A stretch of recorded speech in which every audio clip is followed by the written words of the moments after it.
Puikiai. Tvarko. Tai šiandienos pirmoji pranešėja, turinti ypatingai daug praktikos su įvairaus tipo projektais, architektė, dizainerė Jurgita Ambraškaitė. Jurgita savo projektus pristatė įvairiuose TV laidose, praktiką ir patirtį atskleidė ne tik interjeruose, bet ir įvairialypėje projektavimo patirtyje ir aplinkoje. Ir šiandien ji pasidalins išvalgomis apie tai, kaip sukurti protingą ir funkcionalią erdvę. Tai žodis Jurgitai, primenu, tiesiog pasakykit, kada įjungti sekančią skaidrę ir įgyvendinsim šį reikalą. Sveiki visi, malonu pasimatyti tokiu įdomiu formatu.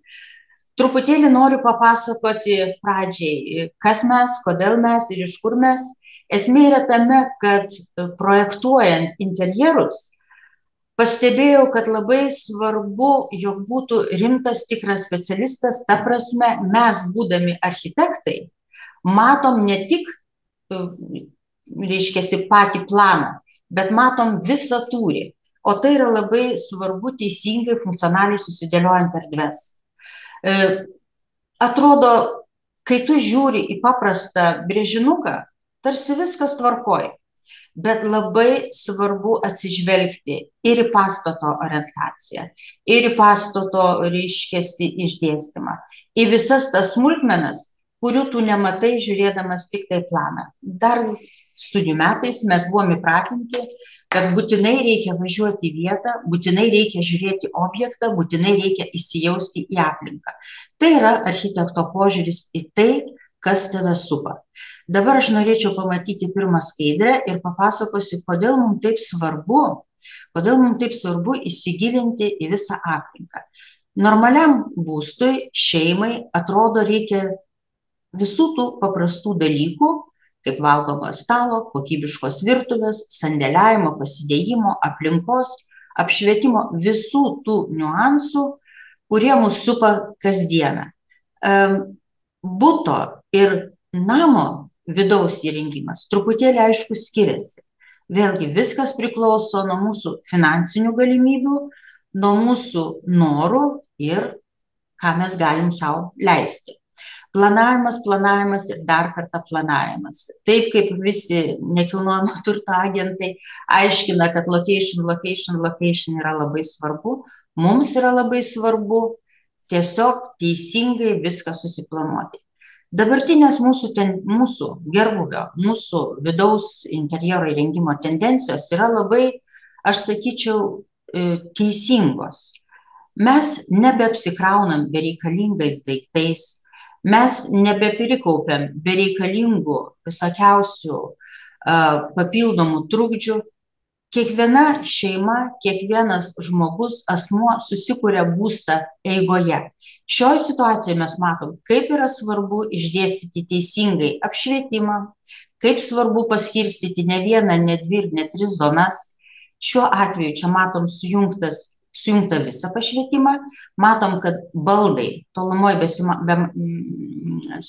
sumontuota virtuvės senutė irgi yra teisingai pašviesta, jinai tuo pačiu dirba kaip ir bendros erdvės dekoratyvinė siena. Labai svarbu, kad būtų palikta pakankama erdvė laisvam judėjimui, tas vadinamas flow, kad tu namuose judi be jokio trukdžio, tau nereikia perstatyti baldo, tau nereikia kažko pastumti, kad kažkur galėtum įeiti. Kėdė turi atsitraukti, sofa turi būti patogiai disponuota, kad galėtum ir kojas ištiesti, vaikai turi lakstyti aplinkui. Tai yra namo privilegija. Kiekvieną namą projektuojant būtinai reikia atsižvelgti vėlgi į šalių orientaciją ir kaip tu, kur tu išeisi iš to namo. Nereikia bijoti šiaurinės pusės, nereikia bijoti didelių langų ir į šiaurę, jeigu tai yra gražus vaizdas. Šiuolaikinė pastatų ergonomika, šiuolaikinė pastatų inžinerija leidžia mums puikiai, komfortiškai gyventi ir turint gyvenamus kambarius šiauriniai pusiai. Žodžiu, šitoj vietoj svarbiausia yra labai protingai viską išsidėlioti. Su užsakovu būtina kalbėti, su užsakovu būtina viską aiškintis. Ir dabar pažiūrėsim kitoj skaidriai, kaip mes matom, kaip yra svarbu tą ūkinę dalį organizuoti. Čia toksai didokas boksas tarsi, tai yra apsiūtas plokštė plokštė įėjimas ir ūkinė patalpa sandėliukas. Kame yra viso šito gėrio privalumas? Tai yra iš karto dėta plokštė ant sienos. Šiuo atveju, kai mes pasidarom visą tikslų planą, susigeneruojam visus savo poreikius, mes galim pasakyti ir galim padarydami išklotinės nurodyti, kur reikalinga sienų apdaila, kur mes dedam plokštę, kur mes paliekam atvirą tinką. Esmė yra tame, kad šioj vietoje mes stipriai taupom. Nedarom 2 kartus apdailos toj pačioj vietoj. Ir vėlgi, tiesiog matom, kaip viskas yra teisingai dėliojama. Ta prasme, aš skeptiškai žiūriu ir tikrai nerekomenduoju. Tai dažnai būna klaida su mažais vaikais žmonių, kurie gyvena, daro gana tokią savo laiku buvusią madingą ir stilingą erdvę barą, vadinamą virtuvės salą, ir joje montuoja kaitlentę. Taip, prabangus gartraukiai atrodo įdomiai, bet tai yra gana pavojinga, turint omeny, kad visa ta buitis, kurią mes gyvenam, visa tai tykšta, kažkur tai sklinda ir vaikai bebėgiodami aplinkui gali tiesiog nukentėti. Žodžiu, aplinkos zonavimas yra irgi labai labai svarbus, atsižvelgiant į tai, kas tuose namučiuose gyvens. Vėlgi, nepamirškim, kad namai yra kintantis rodiklis. Vieną dieną tu gyveni vienas, kitą dieną jau pas tave 5 šeimos nariai, tėvai, vaikai, anūkai, dar kas nors panašaus, arba draugų būris. Namas yra gyvas organizmas ir reikia visą laiką į tai atsižvelgti, kad gali pasikeisti situacija. Dabar kitoj skaidrė matysim, kaip mes galim įdomiai suderinti medžiagas. Šitoj situacijai, čia tas pats būstas ir mes matom, kad įėjus į namą, tai yra šviesi, skaidri, švari aplinka, balta, todėl kad tu tada viską labai gerai matai, pakankamai funkcionaliai visa sudalinta, pasikabinimas, pasisandėliavimas, atsisėdimas matosi dešiniai skaidriai, kur gali pasidėti rankinę arba atsisėsti ir apsiaut batukus arba vaikus pasodinti, aprengti. Ir matom, koks yra originalus ir gražus kontrastas, kai tu įeini šviesius namus ir tuo pačiu tu turi jau įėjus į pačią erdvę jau tą jaukią žalvario ar sendintos odos, tarsi imitacija, va tokia įdomią sieną. Šitie modernūs dalykai, kuo jie yra įdomesni? Mes naudojam įvairiausius spalvų jungiklius, mes naudojam įvairiausias medžiagas. Tiesiog reikia nebijoti žaisti. Ir nebūtinai visus pamatytus žurnalus, Pinterestus ir visas idėjas sukimšti į vieną objektą. Tam jums reikalingas profesionalas, kad truputėlį suvaldytų situaciją. Nes mums patinka be galo daug gražių dalykų. Mums patinka įvairios dekoratyvios detalės, bet visko į vieną erdvę tikrai negalim sudėti. Šioje situacijoje mes matom, kaip gana kontrastingi elementai puikiai dera tarpusavyje. Dabar kitoj skaidrė mes matysim, kodėl va šitie dalykai yra truputėlį, kaip aš sakau, išdetalizuoti. Matom baldus ant kojelių arba baldus pakeltus. Gyvenant modernų gyvenimą, mes turim buityje nemažą kiekį jau pagalbininkų. Tai yra siurbliai, tai yra visokie papildomi robotukai. Tai yra dalis, kurios mums palengvina gyvenimą. Šioj situacijoje aš linkusi esu pakelti ir siūlau dažnai pakelti baldus taip, kad būtų grindų plotas atviras, tada ir erdvė atrodo žymiai didesnė, žymiai švaresnė. Ir tuo pačiu mums buitis yra palengvinta. Kairiai pusėje matom, kaip yra stalviršis sutapdintas su palangė. Atrodo tokia smulkmena, bet kai mes įsijungiam interjero dizaino sprendimus darydami, įsijungiam pačioj statybų pradžioj, mes galim truputėlį koreguoti projektą. Kitą kartą atrodo, tarsi ta palangė reikalinga, bet mes dažnai siūlom, ir aš asmeniškai visą laiką siūlau pratęsti stalviršį, būtinai sutapdinti palangę su stalviršiu, kad mes turėtume didesnę darbo zoną. Kaip sakoma, ne tik kubatūra, bet ir kiekvienas centimetras, kiekviena kvadratūra yra mums labai labai brangi. O šeimininkės puikiai tą supranta ir vertina. Dabar kitoj skaidrį mes matysim, kodėl Kodėl būtina atsižvelgti kiekvieno šeimos nario, kaip sakoma, asmenybę. Dažnai būna, kad projektuojant namučius ar butus, bendrai erdvei paskiriama vos ne 30–40%, reiškia, ploto, o vaikai nustumiami į antrą planą. Mes tarsi pamirštam, kad vaikai ir vyresnio amžiaus žmonės praleidžia žymiai daugiau laiko savo kambariuose. Jie turi turėti erdvės, kad galima būtų lovas, reiškia, baldus transformuoti, kad galėtum ištraukti iš po lovos dar vieną čiužinuką, kad galėtų pamiegoti ir ateiti pasibūti draugai, kad galėtų dūkti, jie turi turėti tam tikrą erdvę. Nenukiškim vaikų ir vyresnio amžiaus žmonių į kambariukus 10–11 kvadratinių metrų. Tai yra liūdna, nes jie nebeturi erdvės žaisti, svajoti ir kurti.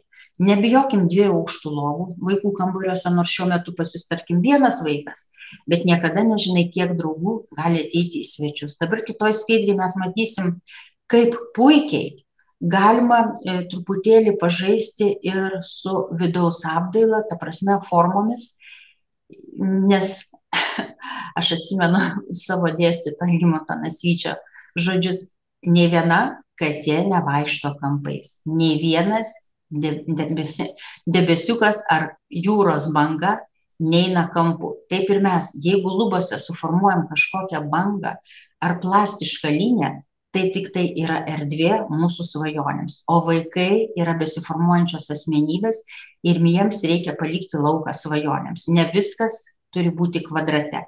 Šioje situacijoje mes matom, kad stalas yra parinktas tarsi augantis, tai yra moduliniai baldai, jie gali keistis.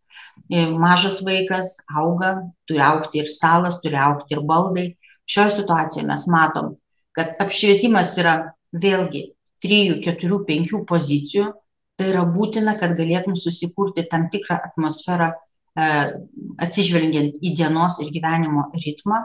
Taip, kad kiekvienam turim palikti galimybę truputėlį modifikuoti savo gyvenimą. Dar nepaminėjau, kad šitai mergaitei siena buvo ištapyta jos mėgiamais gamtos motyvais, nes tiesiog neradom tokio tapeto. Tai tada atėjo į pagalbą dailininkai jaunieji. Žodžiu, vaikam reikia palikti erdvės jų svajonėms. Dabar kitoj skaidrėje matysim, kaip tie dalykai veikia butų gyventojus. Mes galim sukurti dramą, mes galim sukurti prabangą, mes galim sukurti įvairovę ir visiškai nebūtina savęs varžyti, pasirenkant apdailos medžiagas. Čia kairėje ant sienos yra uždėta plokštė su medžio lukštu ir esmė tame, kad jos raštas, perforuotos tos skylutės, atspindi mūsų lietuvišką tautosaką. Tai yra lelijos, tai yra mūsų lietuviški ženklai, kurie tarsi pabrėžia, kur ir kam šitie namai yra sukurti. Tai yra mūsų namai. Vėlgi, butuose būtina suslėpti visus inžinieringus, taip, vėdinimus, apšvietimus, kad kuo mažiau būtų sunaudotas ir suvalgytas, kaip aš sakau, lubų aukštis. Svarbus kiekvienas centimetras, nes aukštis yra irgi mūsų prabanga. Taip kaip namuose stengiasi sutapdintose lubose išsaugoti kiekvieną centimetrą, taip ir butuose. Kuo mažiau nuleisti lubas. Taip kad jeigu grįžtant ir mąstant apie apdailos medžiagas, taip, įtempiamos lubos yra greitas, patogus ir pigus dalykas. Bet jeigu mes mąstom apie tai, kad gyvenimas kinta, šeimos narių skaičius kinta, taip kad ir jūsų šviestuvų vieta gali kartais kisti. Ir jeigu jūs turit pasidaręs, įsirengęs įtempiamas lubas, kas šiuo metu yra gana, ne tai kad madinga, bet labai patogu ir praktiška, tai yra jau trukdis ilgesniam gyvenimo tarpsniui. Jeigu jūs norėsit pakeisti šviestuvą, įdėti kitą ar panaikinti esamą, jūs turėsite daugiau problemų negu su sumontuotom gipso kartono lubom arba tiesiog gražiai sutvarkyta perdangos plokštė. Dabar šitoj dar skaidrėje irgi matom, ir šitoj matom, viskas tvarkoj. Ir kitoj matom, žodžiu, Būtuose labai svarbu turėti baldus, kurie gali transformuotis. Kaip ir namuose, bet jau būtuose tas ypač svarbu. Stalai turėtų būti išvažiuojantis. Ta prasme, didesniai kompanijai jūs pasididinat savo stalą, mažesniai susiskleidžiat. Taip, kad rekomendacija visos sofos, lovos, visi baldai arba bent dauguma baldų turėtų būti transformeriai. Tada mes turim didesnę pasirinkimo galimybę savo kasdienai. Dabar kitoj skaidrėje matom spalvinius klausimus. Dažnai užsakovas truputėlį arba mes patys save stabdom. O kaip tas mūsų būstas atrodys po 3, 5, 10 metų? Nebijokim.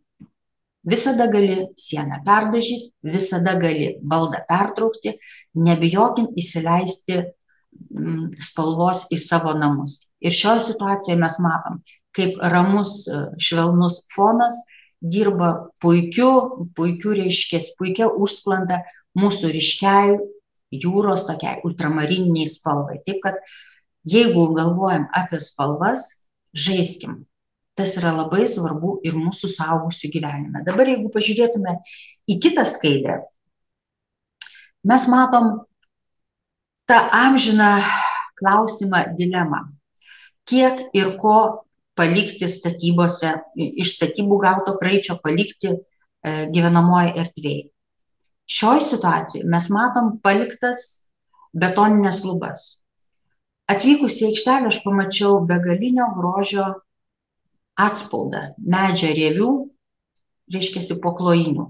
Mes čia ne tai, kad paprasta plokštė, bet čia buvo lietas betonas. Ir tos medžio rievės tarsi įamžina mūsų visą istoriją.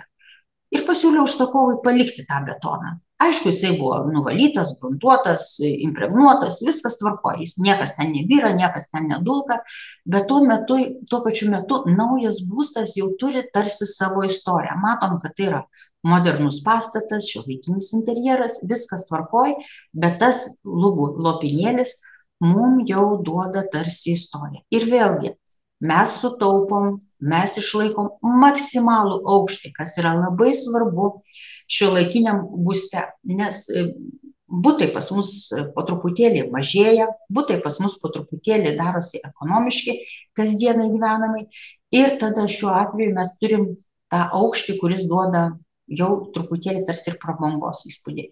Visi vėdinimai, visi techniniai dalykai paslėpti karnizuose, apsiūti gipsu, ir jie mus visiškai neblaško ir netrukdo. Tiesiog duoda papildomą nišą pašvietimui, jaukiam vakarojimui. Vėlgi matom baldai ant kojyčių, tvarkinga, lengva prižiūrėti. Ir šitoj situacijai, kas dar yra įdomu, kad parinkdami kokybiškus, gerus aksesuarus, geras kokybiškas nuotraukas, mes truputėlį pažaidėm su IKEA. Kelis fasadus pasiskolinom iš naujausios IKEA kolekcijos. Ir tai visiškai bendro vaizdo mūsų, kaip sakoma, nenuvertina. Stilingai ir elegantiškai atrodo kuklus namai, ir tą mes matom kitoj skaidriai,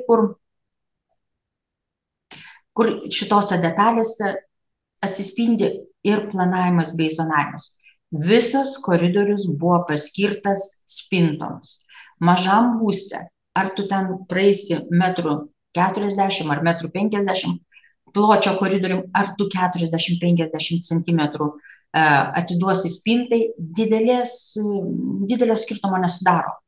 O mes turim susandėliuoti ir šluotas, ir siurblius, ir žieminę, vasarinę, avalynę. Ta prasme, daiktų mes visi turim daug, nes turim 4 sezonus, taip kad tas planavimas ir kiekvieno centimetro skaičiavimas, ypač bute, yra labai svarbus. Tai yra tarsi jachtos dizainas, aš kaip sakau, skaičiuoji kiekvieną centimetrą, nes kiekvienas centimetras yra ypač brangus. Vėlgi, palikta betoninė sienų apdaila davė tokią kaip ir ekonominę naudą, nes jau mes palikom gabaliuką lubų bendroje erdvėje, tai jau stilistiškai tas industrinio dizaino variantas persikelia ir į visą aplinką, ir ant to tokio rupaus betono klijuotas veidrodis atrodo itin stilingai, moderniai ir tuo pačiu, aišku, didina patalpos patį įvaizdį. Dabar kitoj skaidrį mes matysim, kaip tas industrinis dizainas veikia ir mūsų va, tos didžiosius objektus, pavyzdžiui, parduotuviai. Atrodo, mes stengiamės išlaikyti visą vėlgi lubų aukštį. Čia tiesiog mano toksai amžinas pasiūlymas, kad svarbi ir brangi yra ne tik kvadratūra, bet ir kubatūra.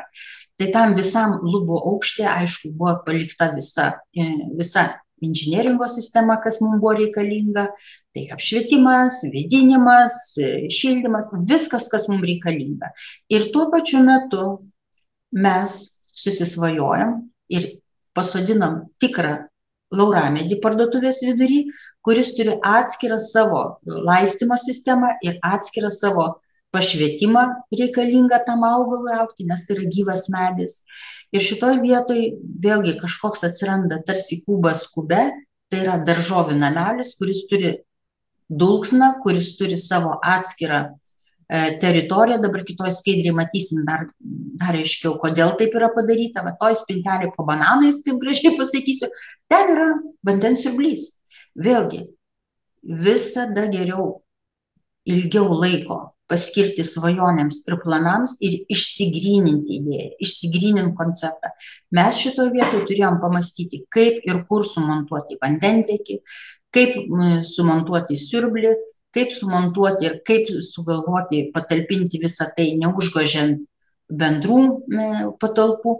Taip, kad tyliai ramiai paslėptas siurblys tarsi dar vienai spintelėje dirba, o bendroj erdvėje mes jokio tokio papildomo inžinieringo ir nematom. Kitoj skaidrėje mes matysim, kaip visą tai atsispindi bendros erdvėse. Matot, lauramedis gauna, atsiprašau, čia alyvmedis gauna tą savo dulksnos debesėlį ir tai yra tas momentas, kuris džiugina kiekvieną nuvargusį ir pasiblaškantį pirkėją, nes tarsi atsigaivinė. Ir visas tas inžinieringas, jis visiškai neerzina pirkėjo, jis visiškai neerzina mūsų kaip vartotojo, nes yra suminkštintas ir apjaukintas tom subtiliom detalėm. Tai tarsi informaciniai skydai, kur kokiam skyriui kokios prekės yra, bet tai tarsi kartu ir meno kūriniai, nes panaudotos senosios graviūros. Taip, kad mes tą industrinį stilių apvaldom, suminkštinam ir vartotojas jau pakankamai jaukiai jame jaučiasi. Dabar sekančioj skaidrėje mes matom, kaip vėlgi ta stilių įvairovė, skonių įvairovė, mūsų asmenybių įvairovė. Kiekvienas mes renkamės ir svajojam apie tokius namus, kokių mes norim. Ir visiškai neverta savęs stabdyti ir kažko tai gėdytis. Na, jeigu jums patinka klasika, jeigu jūs svajojat apie tokius namus, tarkim, 20, 30, 40 metų, koks skirtumas? Tai yra jūsų namai ir mes, kaip sakoma, turim padėti jums įgyventinti savo svajonės. Visiškai modernus nauji namučiai įgyvendinti nuosaikios klasikos stilistikoje. Viskas paslėpta. Visas inžinieringas paslėptas spintelėse, visi vėdinimai, visi papildomi, kaip aš sakau, įrangos elementai, kaip ir tam tas pats šiukšlių kramtytuvas. Atrodo tokia smulkmena. Bet apie tai reikia pagalvoti, dedant jau, kaip aš sakau, tašką ant popieriaus lapo.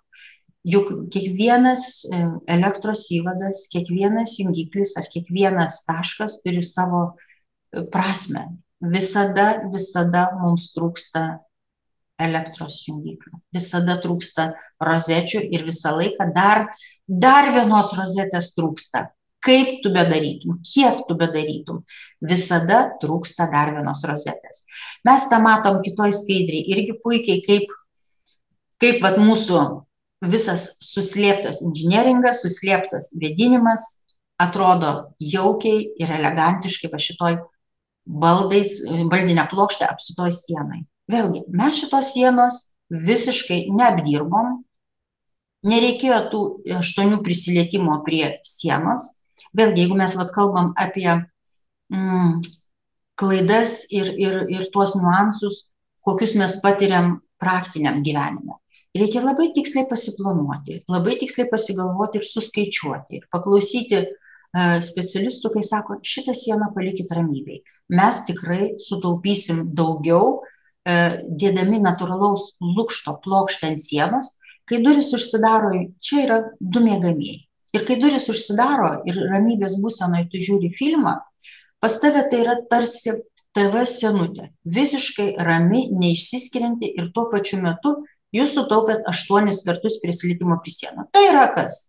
Valymas, kaip sakoma, glaistymas, gruntavimas, švietimas, dažymas. Tai yra 6, 7, 8 kartai procesas, tęstinis. Tai yra be galo imlios laiko sąnaudos. O šiuo atveju švaru, tvarkinga ir tuo pačiu labai praktiška, nes ta siena nenutepliosi niekada ir gali bėgioti čia vaikų pulkai, mažų pirštukų ant tų visų kraštų tikrai nesimatys. Dabar kitoj skaidrė mes matom vėlgi tą patį variantą, kaip mes galim įdomiau ir tikslingiau paskirstyti erdvę prieškambarį. Atrodo, taip paprasta, įdėjai tas stumdomas sistemas, stumdomas duris ir ten už tų durų atskira respublika. Tu viską sumetėjai, palikai, uždarėjai ir ne tavo reikalas, kaip ten viskas atrodo. Deja, tai yra papildomas triukšmas, papildomas trukdis šeimos gyvenime ir aš dažnai siūlau vietoj to, kad visą erdvę užblokint stumdomom durim, geriau vis dėlto varstomą spintą sumontuokim.